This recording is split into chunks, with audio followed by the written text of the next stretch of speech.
Nos toca hoy la clase sobre Henry David Thoreau y la desobediencia civil. Vamos a empezar poniendo ciertas contextualizaciones generales que siempre son importantes. La primera, ustedes recordarán que todo el semestre hemos venido trabajando problemas de política y problemas de ética.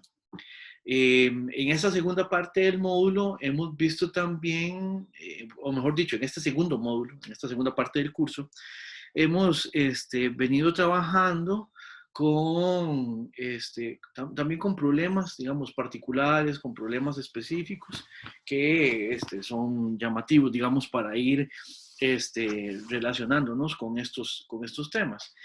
Y con Thoreau vamos a ver en particular una reflexión en la cual hay una continuidad también importante entre política y ética, que es el problema de la desobediencia civil.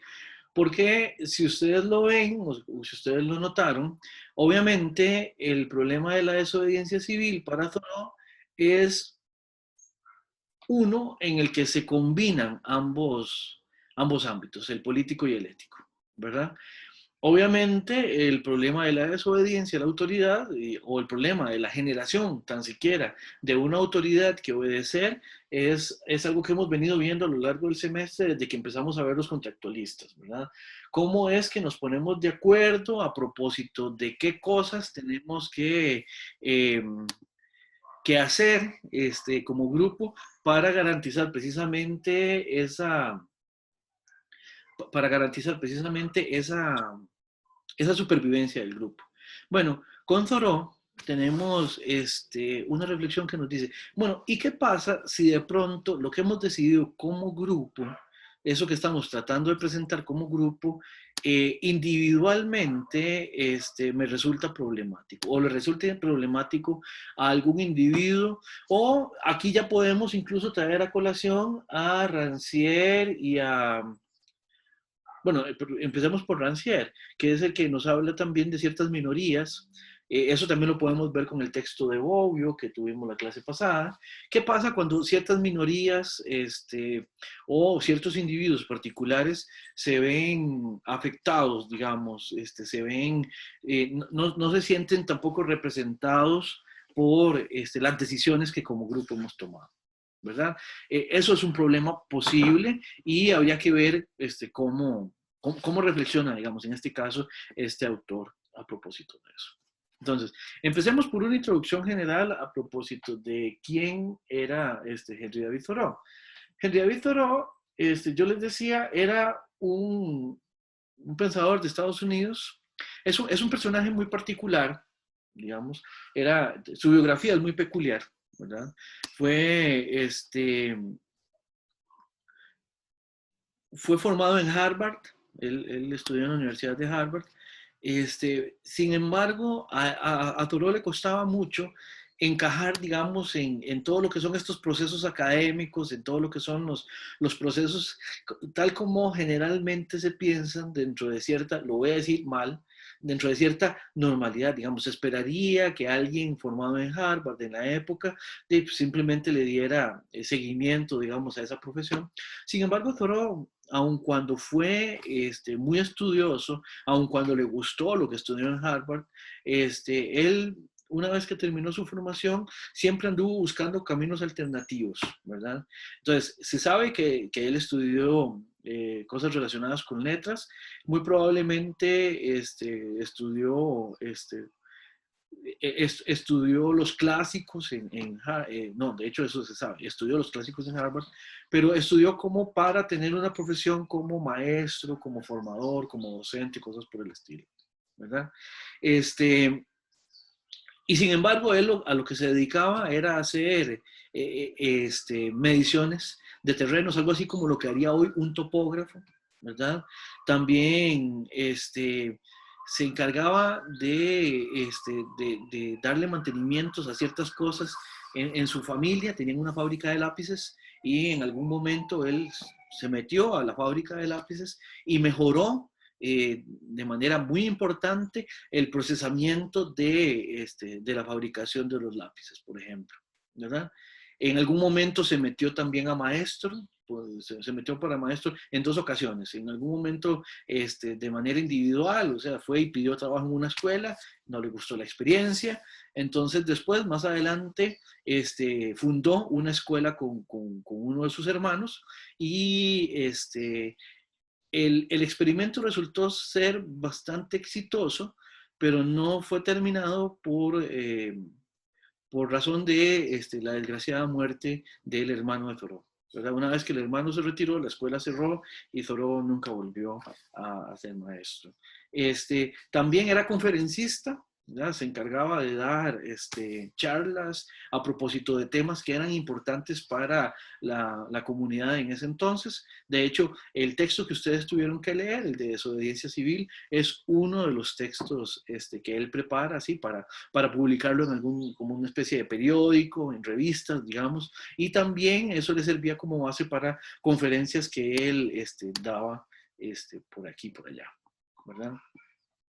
Una cosa que es importante también con este personaje es que en 1845, ¿verdad? Hizo un experimento, ¿verdad? Hizo un experimento y fue que en un terreno que le prestó el escritor Ralph Waldo Emerson, imagino que lo habrán escuchado mencionar alguna vez, por lo menos escuchado mencionar, ¿verdad? Ralph Waldo Emerson le prestó o le hizo posible que él tuviera un lugar a donde retirarse por 2 años, ¿verdad?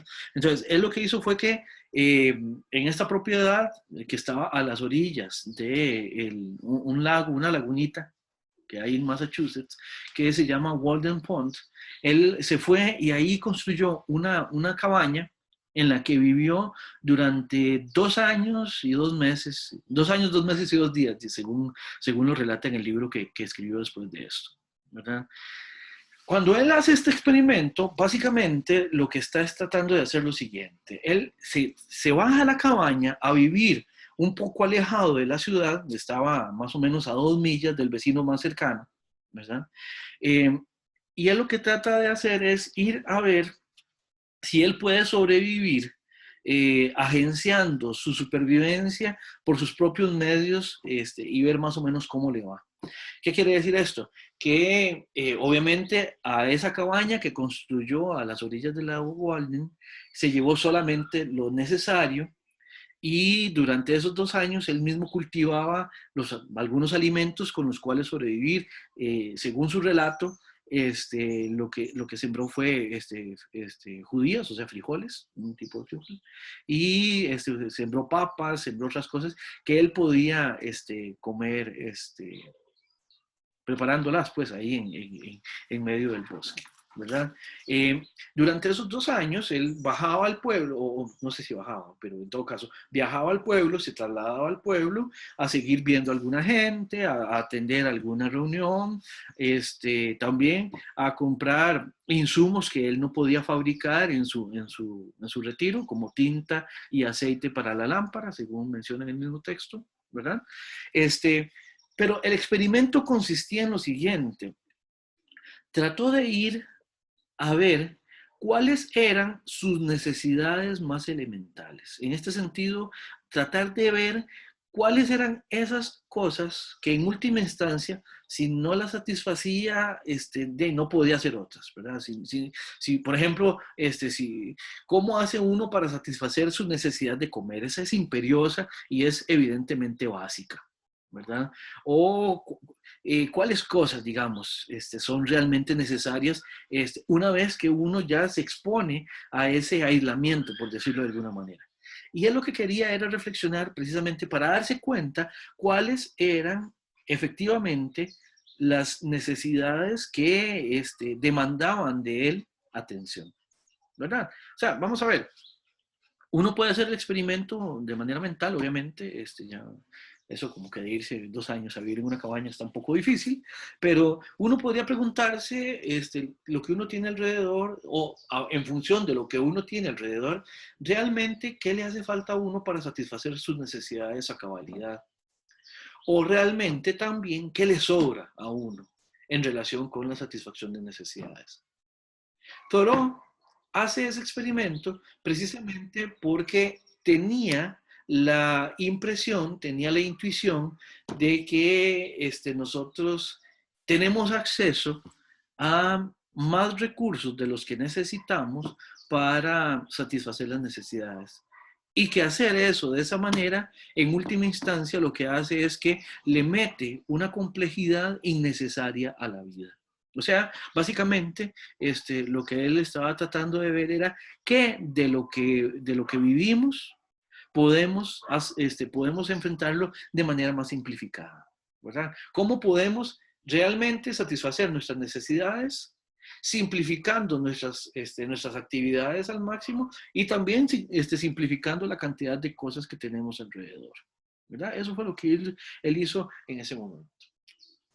Vean acá, ¿y cuál es la relación que tiene esto con el texto de desobediencia civil? Bueno, para Thoreau era fundamental que el individuo se sentara, se retirara a pensarse, ¿ya? A pensar en última instancia cuáles son los límites, cuáles son los alcances y cuáles son los entornos que tiene que atender para sobrevivir como individuo, para reconocerse como individuo y para proponerse como individuo, o sea, para ser un individuo propositivo en el sentido de que de verdad pueda hacer algo consigo mismo, pueda proponer algo desde sí mismo, ¿verdad? Sin distraerse precisamente en en esa parte de nuestras vidas que resultan, ¿cómo decirlo? Que por así decirlo, que sobran una vez que ya hemos satisfecho nuestras necesidades. En este sentido, tampoco es que Thoreau lo que dice es que lo único que tenemos que hacer es atender nuestras necesidades y ya nada más, sino que hay que revisar cuáles son estas y en función de esa revisión, tratar también de poner en reflexión todo lo que hacemos. No sé si me estoy dando a entender, no sé si tienen alguna pregunta o algún comentario hasta este momento. Thoreau en ese sentido tenía esta preocupación sobre el individuo, que ustedes podrán también encontrar en el texto de desobediencia civil. En el texto de desobediencia civil podemos encontrar a un individuo que se pregunta constantemente sobre lo que se está haciendo a su alrededor, sobre lo que él está haciendo alrededor y sobre lo que se demanda a este individuo o a este individuo hacer en función de las circunstancias, en función de estos entornos de posibilidad históricos, materiales, simbólicos, de los que ya hemos venido hablando a lo largo del semestre. Bien, hay por ahí algún otro tipo de contextualización que es importante, especialmente para este texto.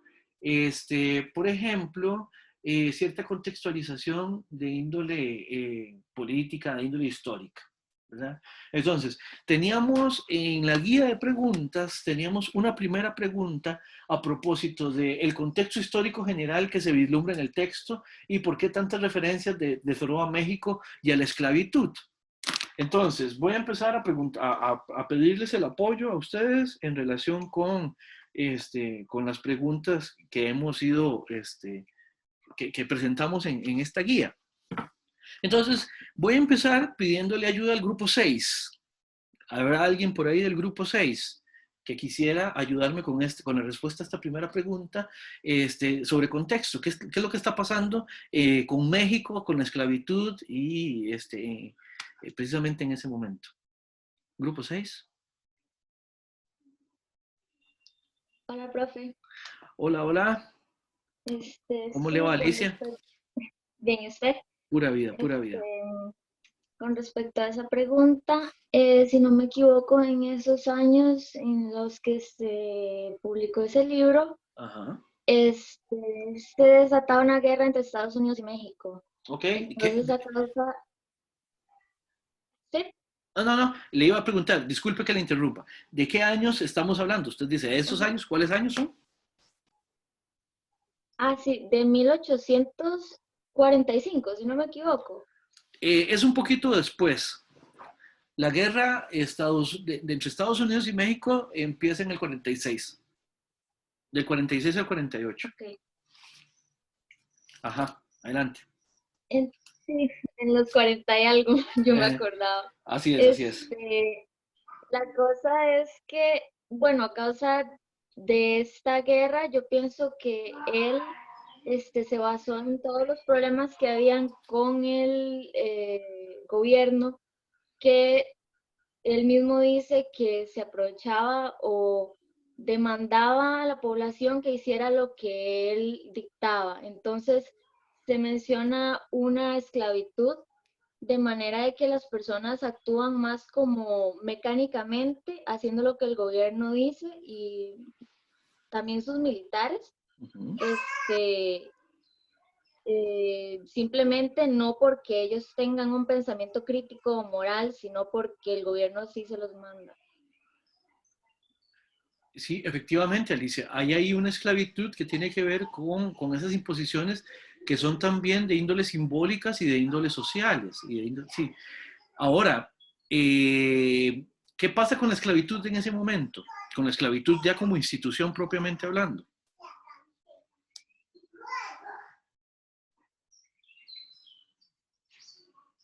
¿Hay esclavitud en ese momento? Mm, de hecho, no me acuerdo. ¿Alguien del grupo que le ayude, Alicia? No la dejen morir sola. Sí, de hecho, yo contesté esa pregunta con otra persona. Otra persona, ¿estás por ahí?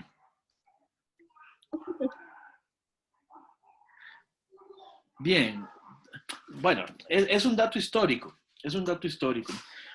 Recuerden que esa odiosa institución que se llama esclavitud eh, fue desmontada, podemos decirlo, de alguna manera, hasta siglo XIX no había sido desmontada. De hecho, Thoreau perteneció a una familia y el círculo cercano de los Thoreau pertenecían a agrupaciones que estaban luchando, discutiendo a propósito de la abolición de la esclavitud como algo deseable en Estados Unidos y en el mundo, ¿verdad? Eh, Thoreau muere en 1862, ¿verdad? Y no le tocó ver la abolición de la esclavitud que se dio hasta el año siguiente. En Estados Unidos, recuerden que, y ojo aquí el contexto funcionando, ¿verdad?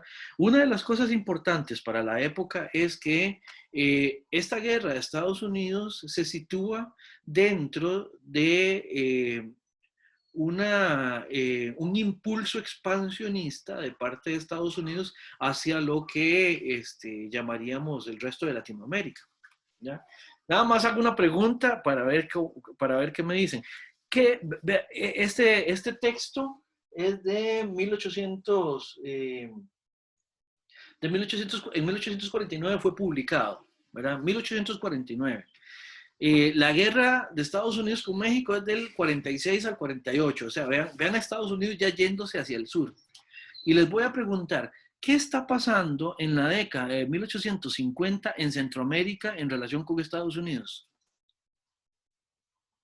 ¿Alguien?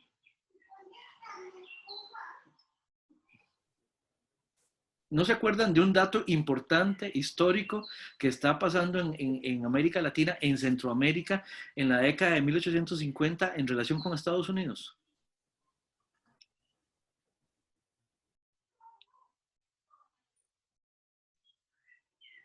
Nadie. ¿No se acuerdan? En la década de los 50 del siglo XIX, nosotros estamos enfrentando la invasión de filibusteros. ¿No se acuerdan de eso? 1856 es la campaña nacional, ¿verdad?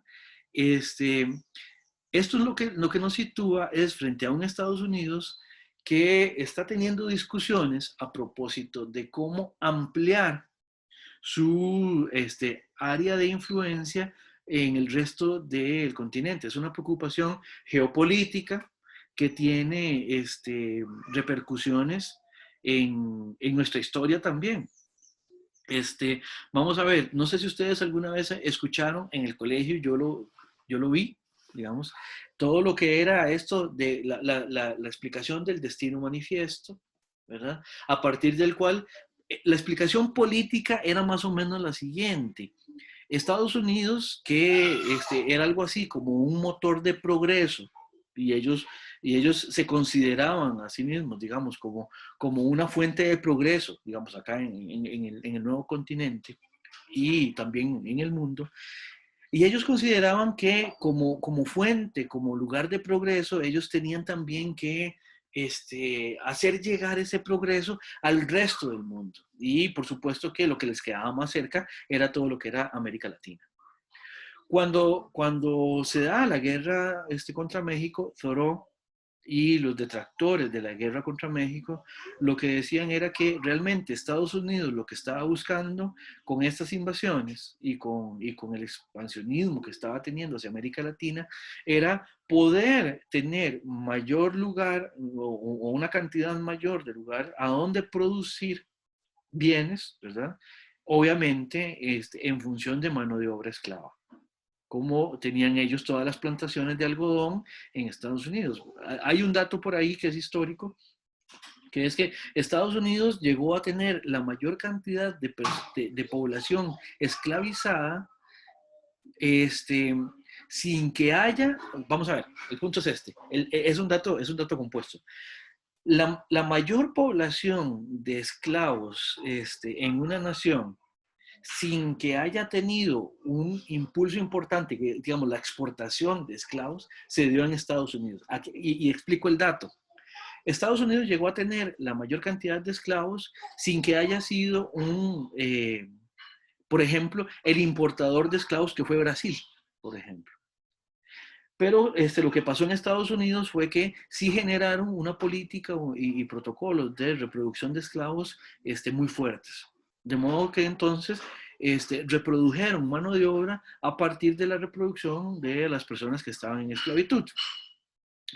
Y en Estados Unidos, por ley, había una cosa que se llamaba la ley del vientre, y es que lo que saliera de un vientre esclavo nacía esclavo, ¿verdad? Independientemente de que el fenómeno del mestizaje en la población esclava era alta, en el sentido de que había muchos esclavos que eran hijos realmente de propietarios o de trabajadores de las plantaciones, de trabajadores blancos me refiero, de trabajadores no esclavos. Pero todo lo que naciera de un vientre esclavo era esclavo. Y parece ser que la gran crítica a la guerra y al expansionismo en México y posteriormente al expansionismo hacia Centroamérica era precisamente la crítica a la búsqueda de esos lugares de influencia de Estados Unidos para generar, para generar más producción y pues para expandir también ese modelo de desarrollo. Alicia, no sé si con esto queda un poquillo más claro lo del el tema de la esclavitud como contexto. No sé si tienes algo que decir. Sí, queda claro. Muchísimas gracias, profe. Con mucho gusto. Vean que, no sé si ustedes han visto la película esta de las del Zorro, con Antonio Banderas. Son películas que probablemente no son las mejores películas del mundo. Sin embargo, en esa película hay un dato que es históricamente muy curioso. Y es que el dato es históricamente relevante porque es real, digamos. Estados Unidos, con la finalización de la guerra con México, Estados Unidos básicamente se hace o se queda con lo que en aquel entonces era más o menos la mitad del territorio mexicano. Todos estos territorios que están en la frontera entre Estados Unidos y México, todo lo que es California, lo que es Nuevo México, Texas, ¿verdad? Es una porción enorme de territorio, era anteriormente mexicano, ¿verdad? Y a partir de esta guerra, como parte de la declaratoria de vencimiento de México, México cede todas estas tierras a Estados Unidos en 1848. Y en el mismo año, 1848, por pura curiosidad, diría cualquiera, ¿verdad? En Estados Unidos, perdón, en California, que era ahora parte de Estados Unidos, se descubren yacimientos de oro. Eso se ve en la película esta que les menciono. Y es un dato que efectivamente sucedió así en la realidad. Curiosamente, lo digo entre comillas, ¿verdad? El mismo año que México cede las tierras a Estados Unidos, ese año, curiosamente, se descubre que hay oro en grandes cantidades en California, ¿verdad? Y empieza la primera fiebre del oro, ¿verdad? Que es la fiebre del oro californiano, ¿verdad? Habrá una segunda oleada de fiebre del oro, que esta segunda oleada es más bien en Alaska, a propósito de las películas de Chaplin, ¿verdad? En las películas de Chaplin eso también se ve, ¿verdad? En la fiebre del oro se ve esta segunda ola, ¿verdad? Entonces, para que vean más o menos cómo está operando Estados Unidos en relación con sus vecinos del sur, ¿verdad? Y espero que esto haya clarificado un poco cómo es que este contexto nos ayuda a explicar un poco de Thoreau. ¿Por qué? Porque Thoreau lo que está viendo es precisamente a un gobierno que se le está yendo encima, por ejemplo, en este caso a México, por razones injustas, diría Thoreau, ¿verdad? Y entonces, vean esta pregunta. Esta pregunta no la hace Thoreau en el texto que ustedes tenían que leer, en el de desobediencia civil. Esta pregunta la hace Thoreau en otro texto que se llama Una vida sin principios, que también está en el libro, ¿verdad? Pero esta preocupación, que es muy importante a nivel individual, que es ética y que tiene también implicaciones políticas, es pensemos cómo pasamos nuestra vida, o sea, cómo estamos viviendo. A partir de esta pregunta de cómo estamos viviendo, dice Thoreau, llega un momento en el que tenemos que empezar a preguntarnos qué es lo que estamos haciendo y qué es lo que pasa cuando el gobierno que manda sobre nosotros pide de nosotros también que nosotros tengamos ciertas o que apoyemos ciertas acciones en general. Ustedes vieron cómo inicia el texto, ¿verdad? Thoreau, al puro inicio del texto, y esto está en la pregunta número 2, empieza diciendo: acepto de todo corazón la máxima, el mejor gobierno es el que gobierna menos. Y después dice además, el mejor gobierno es el que no gobierna en absoluto. Por una declaración como esta, es que a Thoreau también se lo conoce y se lo rescata también desde los movimientos anarquistas. Thoreau nunca dijo de sí mismo que fuera anarquista, ¿verdad? Pero con una declaración tan contundente como esta, pues entonces los anarquistas se lo pelean, por así decirlo. Thoreau dice: el mejor gobierno es el que gobierna menos. ¿Qué significa eso? Y para esa explicación le voy a pedir ayuda al grupo 5, si es tan amable. ¿Alguien del grupo 5?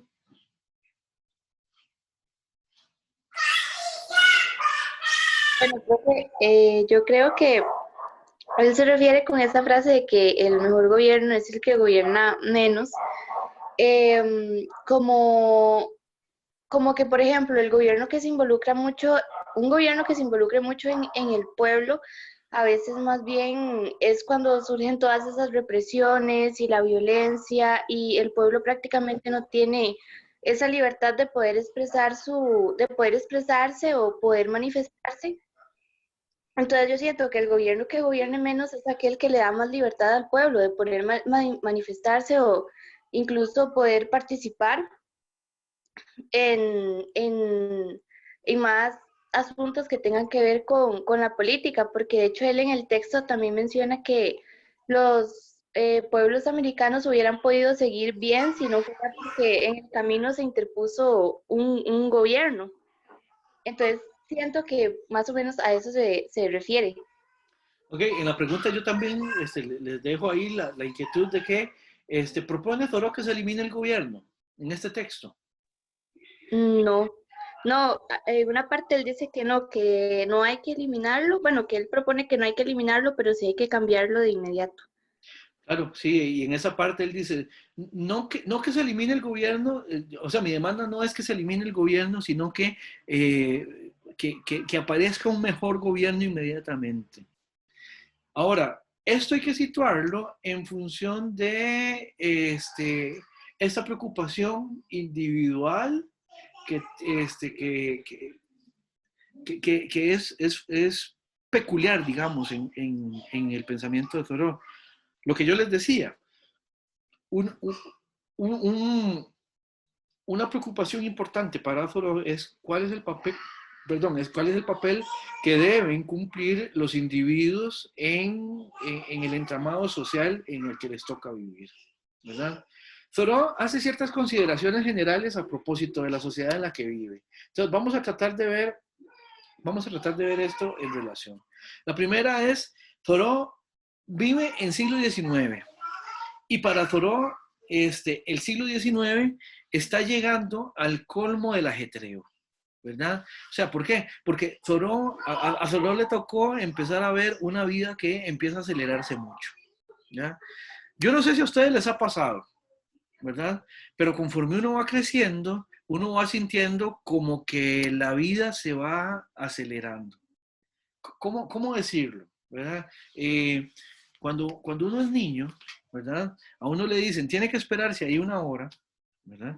Y una hora se le hace un ratote enorme, enorme, enorme. Y sin embargo, ahora, cuando ya uno, a las edades que están ustedes y a la edad que estoy yo, creo que todavía más, una hora no necesariamente es mucho tiempo. Una hora no siempre es suficiente, ¿verdad? Este, y creo que también lo mismo podemos ir diciendo a propósito del avance histórico de los acontecimientos, qué sé yo, la velocidad con la que ocurren las cosas en los grupos sociales también ha ido acelerándose, ¿verdad? En ese sentido, siglo XIX, podemos decir, era un siglo donde empezamos a ver ya ese aceleramiento, pero jamás llegaríamos a los niveles que vemos hoy en día. Eso también es cierto cuando comparamos entre lugares. No es lo mismo el aceleramiento que uno siente en un centro urbano que la velocidad, digamos, por así decirlo, el ritmo de vida que uno puede encontrar en lugares un poco más retirados. Por ejemplo, aquí podemos hacer incluso una contraposición entre ciudad y campo, entre ciudad y lo rural.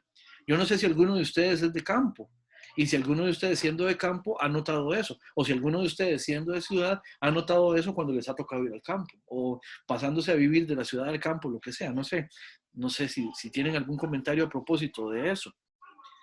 Pero sí hay como, y es pregunta, de verdad, si quieren participar nada más me interrumpen, por favor. En ese sentido, es como curioso, digamos, que Thoreau esté notando en un siglo XIX ese aceleramiento. Uno diría, ¿qué diría Thoreau si viviera en este momento? ¿Verdad?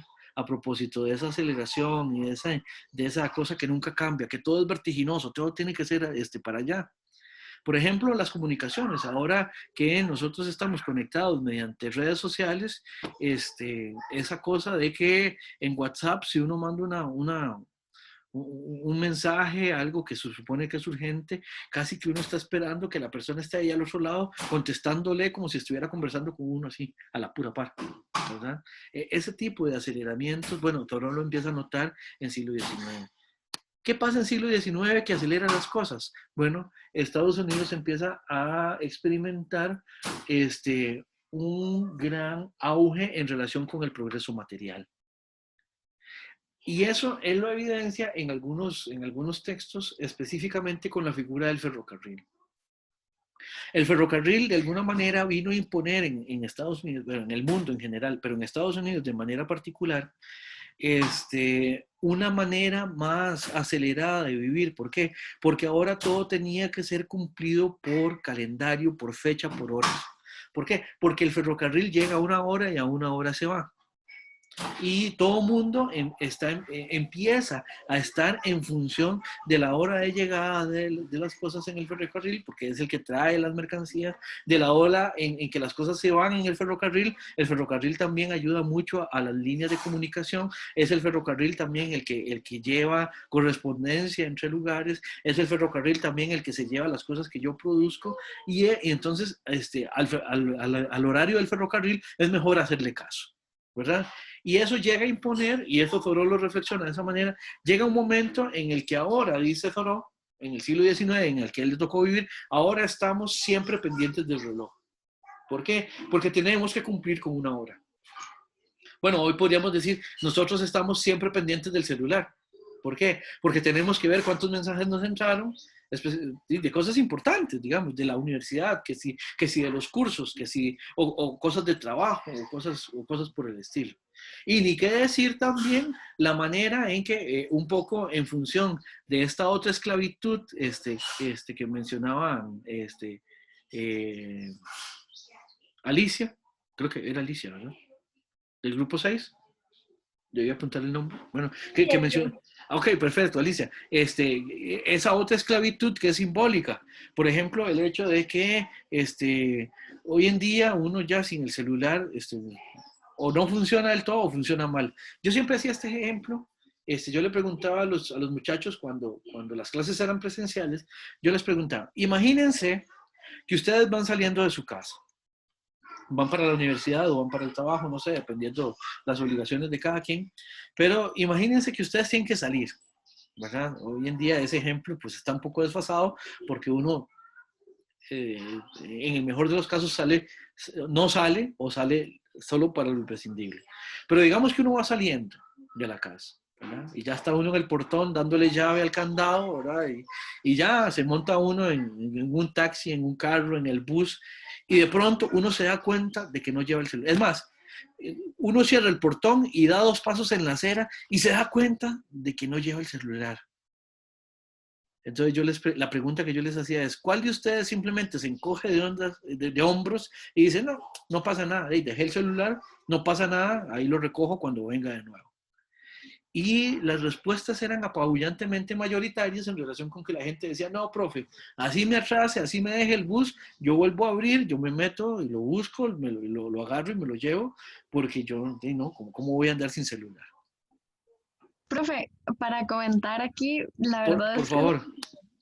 digamos, siento que si me hubiera preguntado eso el año pasado, tal vez me hubiera levantado los hombros, pero ahorita, o sea, con cómo está todo en WhatsApp, por ejemplo, todos los grupos de la universidad están aquí y todo el mundo hace las varas como en el celular y sinceramente ahorita uno sale, qué sé yo, sin el celular. Y de verdad que se pierde completamente de la U, por ejemplo. Claro, claro, claro. Ahora, Profe, ajá, por favor. disculpe, de hecho, comentando lo que dijo la compañera Fiorella, tiene mucha razón y es que ahora más bien el dejar el teléfono en la casa es visto como una irresponsabilidad, no como una adicción al teléfono, sino como cómo es posible que usted deje el teléfono en la casa sabiendo que tiene que comunicarse por tal trabajo, porque tiene que entregar tal cosa a tal hora, o porque tiene que avisar dónde está, o porque varas así. Y aquí mismo me ha pasado en mi casa que me da risa, porque mi mamá y yo nos enojamos porque mi padrastro siempre que va al súper deja el teléfono. Y el hombre siempre está despegado del teléfono y más bien eso es sano, pero uno se enoja porque uno dice, y si uno quiere que compre, no sé, arroz, el hombre no se llevó el teléfono, entonces ya eso es un problema, que responsabilidad, pero en realidad es una manera de ver las cosas tan diferentes a antes. Claro. Vea que aquí en la consideración 1, lo que yo les puse es que hay un modo de vida que colma todos los momentos, no hay espacio libre, y usted lo está mencionando. Llega un momento en el que el celular se ha vuelto tan importante, hay que decirlo así, que ya dejarlo es una irresponsabilidad, como se mencionó. Pero vean, por ejemplo, fin de semana, digamos, estamos en la U y todo eso. ¿Cuál es el momento en el que uno puede decir, no, ahorita el celular en una gaveta? ¿ya? Vean, cuando uno está incluso en la mesa, está uno almorzando, está uno comiendo, está uno con la gente y está cada quien en su celular, cada quien en su mundo, atendiendo cosas que, o sea, vamos a ver, no vamos a ser, no vamos a ser irresponsables diciendo que son no importantes. Muy probablemente uno esté atendiendo también cosas importantes cuando está atendiendo el celular en la mesa y todo esto. Pero llega un momento en el que uno ya tiene que pensarse, pucha, pero ¿qué es lo que está pasando? Que el celular la gente no lo puede dejar ni siquiera para ir al baño. ¿Ya? Una de las imágenes más curiosas y de las cosas graciosas, digamos, entre comillas, que ha pasado en esta virtualidad, es que hay gente que se le ha olvidado apagar la cámara del celular cuando va al baño. Y ha habido eventos, digamos, a donde en una reunión de Zoom de pronto empiezan a escucharse sonidos un poco extraños, digamos, y ni qué decir si también se les olvida que está la cámara prendida, ¿verdad? Y eso, digamos, es prima facie bastante gracioso, pero también da mucho que pensar, ¿verdad? Bueno, aquí tenemos una participación en el chat que dice que en la casa de Andrea no permiten el uso del celular a la hora de comer. Bueno, ven, incluso hay que empezar a poner ese tipo de reglas en algunos casos. ¿Por qué? Porque si no, llega un momento en el que uno no desconecta absolutamente nada. Eso típico de que el celular es lo primero que uno ve cuando se levanta y lo último que uno ve cuando se acuesta, eso empieza a ser muy significativo. En ese sentido, vean la segunda consideración. En función de qué se hace lo que se hace. Y en ese sentido, en política también. En función de qué es que establecemos el tipo de relacionabilidad que establecemos en lo político, a partir de cuáles criterios, digamos, es que estamos también hablando de lo que significa hacerle caso al gobierno y hacerle caso a las instituciones, ¿verdad? En la tercera consideración, esto de la individualización y de la preocupación de lo individual es importante para Thoreau. ¿Por qué? Porque él compara mucho, y este es un criterio, cuando él introduce este criterio,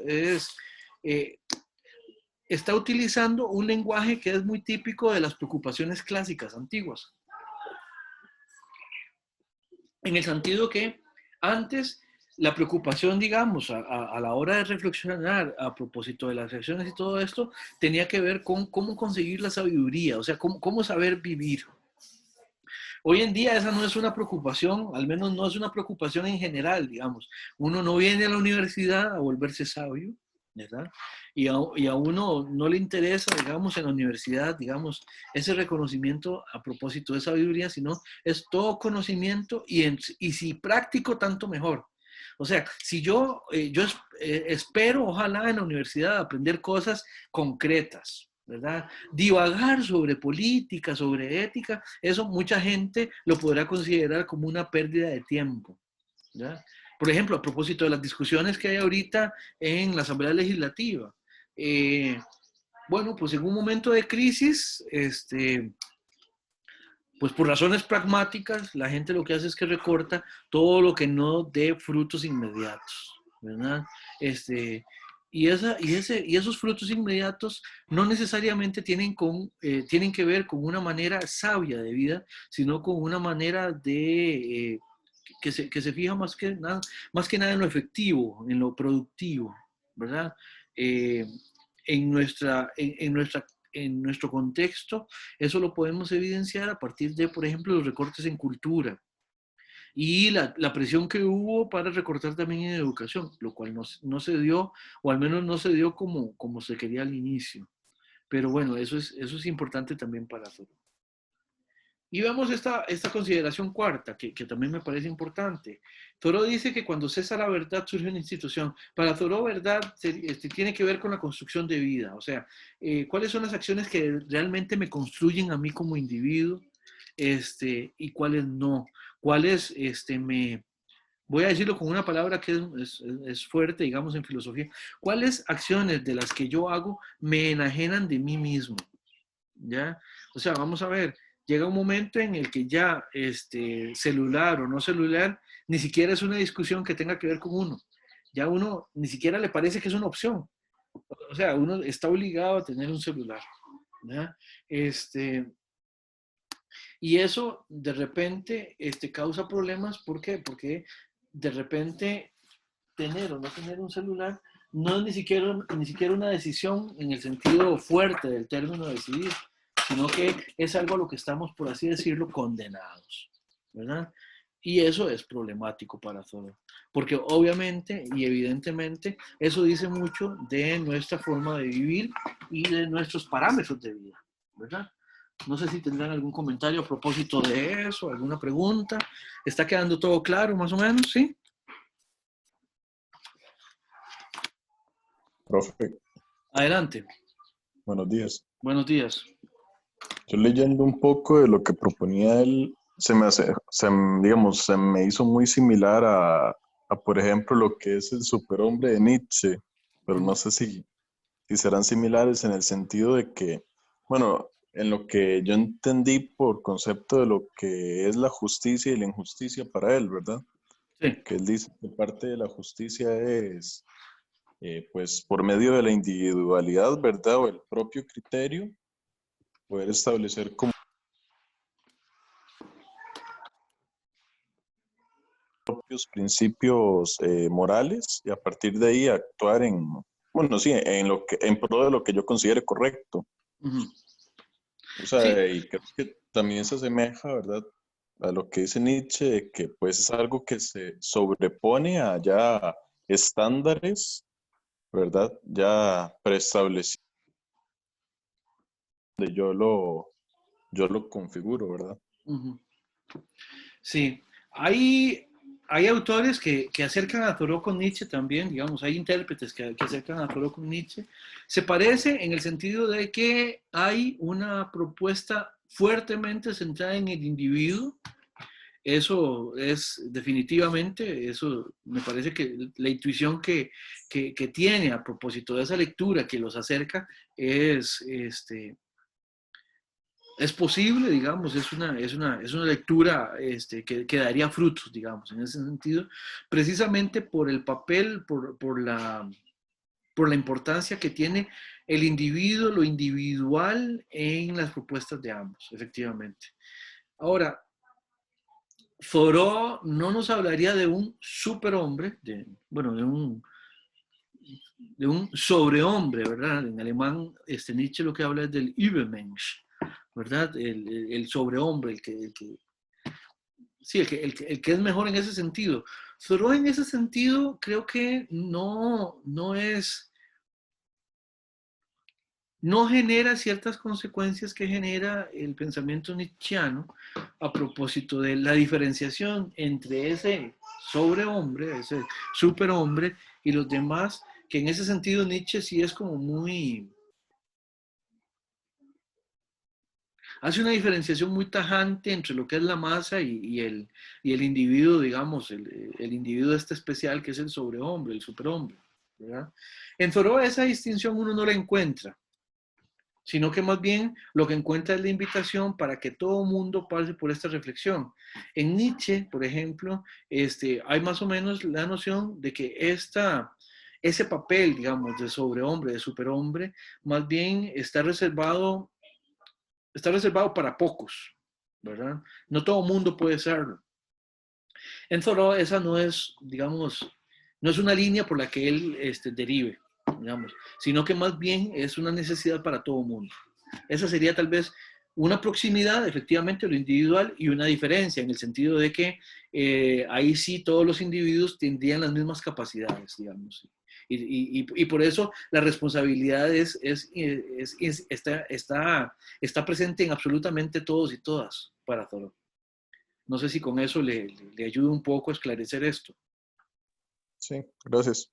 Con mucho gusto, con mucho gusto.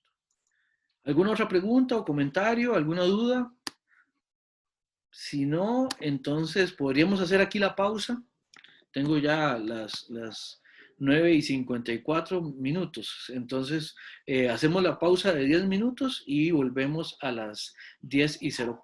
Bueno, y 05, ya son las 9:55. Volvemos a las 10:05. ¿Está bien? Está bien, gracias, profe. Perfecto.